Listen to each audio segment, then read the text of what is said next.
vous entendez des gens dire, non, on ne doit pas soutenir ces militaires, ce sont des bouddhistes, il faut restaurer la démocratie. Ouf! Démocratie de quoi? Ouf! Hein? Démocratie de quoi? Cette escroquerie et banditisme politique en Afrique, on ne respecte pas les valeurs, les principes. On trompe les Africains. Mais depuis que nous vivons avec ces démocraties-là, depuis 60 ans, prenons le cas du Niger. Le Niger n'a pas d'électricité. Or, le Niger fut le premier producteur de l'uranium dans le monde, jusqu'en 2016. Et cet uranium-là, c'est elle qui alimente toutes les centrales nucléaires de la France. Même sa bombe atomique, c'est le Niger qui l'a fournie. Ce pays est dépendant de l'électricité qui vient du Nigeria, à 70%. Est-ce que c'est normal? Mais la France, elle a la technologie. Si elle aimait même ce pays, elle pouvait utiliser cet uranium pour électrifier tout le pays. Mais jamais. Même pas seulement aider les autres. Et vous êtes fiers de vivre avec cette misère, à célébrer votre bourreau. Vous êtes malade. Je dis bien, vous êtes malade. Nous allons mener cette bataille. Et cette bataille-là, le Niger ne pourra pas tomber sous nos yeux. Nous n'allons laisser personne. Je dis bien personne. Mais tellement ça n'avance pas. Ils sont en difficulté. Qu'ils exploitent maintenant d'autres stratégies. Écoutez le porte-parole du Conseil national de la sauvegarde de la patrie. Écoutez ce qu'il dit. Communiqué numéro 22. Malgré la désapprobation des populations nigériennes et celle de la CEDEAO d'une quelconque intervention militaire au Niger, la planification de cette guerre a été effectuée. Un prédéploiement des forces devant participer à cette guerre est entamé dans 2 pays de l'Afrique centrale. Le CNSP suit avec attention les préparatifs de cette guerre par procuration, pour laquelle le mandat de la CEDEAO était juste un quitus nécessaire. Le CNSP prend à témoin l'opinion nationale et internationale et affirme que tout État à partir duquel une action militaire est dirigée contre le Niger sera considéré comme co-belligérant. Fait à Niamey le 6 août 2023, signé le président. Pour ceux qui ont écouté ce communiqué, il dit une puissance étrangère. Il ne veut pas nommer c'est la diplomatie. Mais c'est la France. Elle active ses réseaux. Maintenant, elle demande le soutien en Afrique centrale. Parce que là-bas encore, il y a des supplétifs à la sorte de ces gars. Mais pourquoi la France le fait? C'est parce que dans la CEDEAO, ils sont désunis par rapport à cette question. Les populations de la CEDEAO refusent qu'on fasse intervenir leur pays dans cette guerre.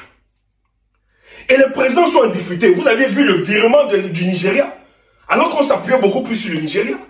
Mais le Sénat a dit non. Ils ont donné leur veto, qu'ils ne veulent pas que leur armée s'engage. Et ça met en difficulté les plans de la France. Et la France est confrontée à une opinion africaine qui est contre elle. Donc ça devient très compliqué. L'Algérie, elle insiste. Elle dit très bien qu'aucune intervention militaire ne sera tolérée par elle. Et d'ailleurs, je tiens à vous rappeler qu'en 2020, l'Algérie décide de changer la constitution et elle prévoit cette fois-ci que son armée peut intervenir au-delà de l'Algérie. Donc vous comprenez que nous sommes dans une configuration politique très compliquée. Comme ça ne va pas, la France exerce, parce que ce que je dois vous dire, ce sont des tentatives qui sont en train de mettre sur pied pour déstabiliser le Niger. Rappelez-vous que cette semaine, un communiqué qu'on a présenté, ce communiqué était un communiqué venant de Bazoum et qu'il a publié dans Washington Post, un journal américain, où il appelait les puissances occidentales, dont l'Amérique et la France, de venir l'aider. Je tiens à vous rappeler que ce communiqué n'est jamais un communiqué qui venait de Bazoum. Bazoum est en prison. Bazoum est en prison.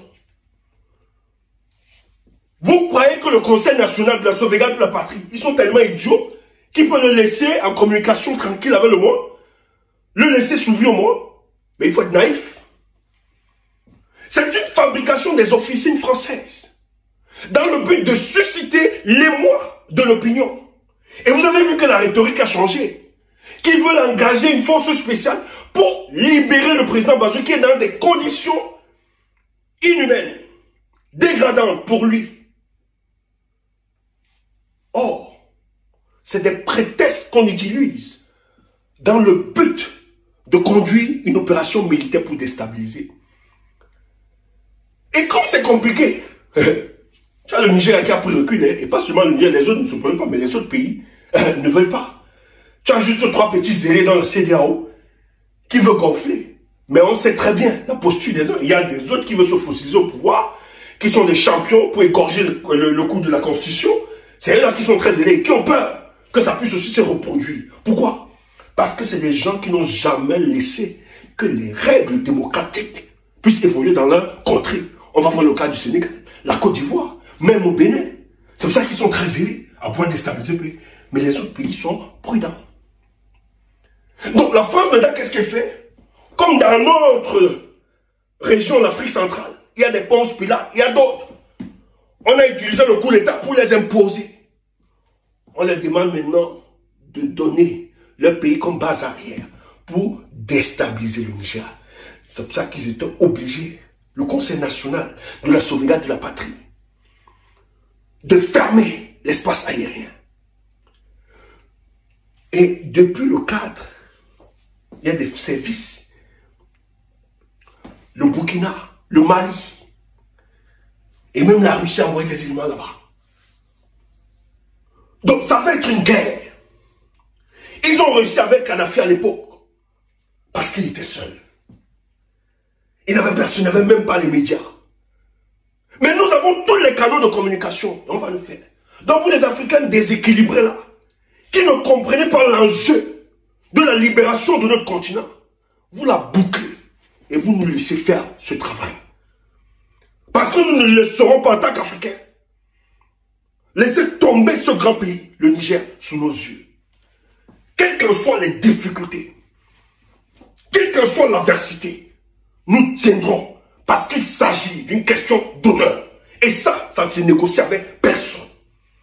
Donc, peuple, jeunesse nigérienne, que personne ne vous effraie.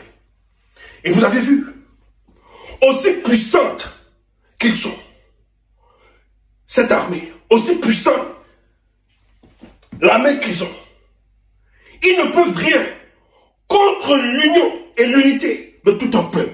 C'est pour ça que nous mettons en échec toute cette forteresse et ces adversités. Continuez dans ce sens. Nous sommes derrière vous. Et ne tremblez pas. Nous allons vous accompagner. Même s'il faut qu'on donne de notre vie, nous allons le faire. Excusez-moi de m'exprimer avec plus de passion. Parce que là, nous sommes choqués de savoir que des gens veulent toujours imbéciliser le peuple africain, nous infantiliser. Nous méritons mieux. Et merci, soutenez ces militaires. Eux-mêmes, ils savent que leur survie dépend de vous. Et ils ne pourront pas blaguer. Parce que là, ils ont décidé de s'attaquer sur les questions de souveraineté. Et quand vous avez des dirigeants qui s'attaquent à ces questions de souveraineté, nous leur donnons toute notre légitimité. C'est pour ça que les Bazoum ne pouvaient pas mettre en cause la base militaire française, ne pouvaient pas remettre en question l'uranium qu'on exploite sans que ça en bénéficie aux Nigériens. C'était des supplétifs, des libellus politiques à la solde de l'Élysée. Et de telles personnes, on n'a plus besoin en ces temps modèles. Il faut refaire, reconfigurer le leadership africain. Bonne journée à vous, le combat continue.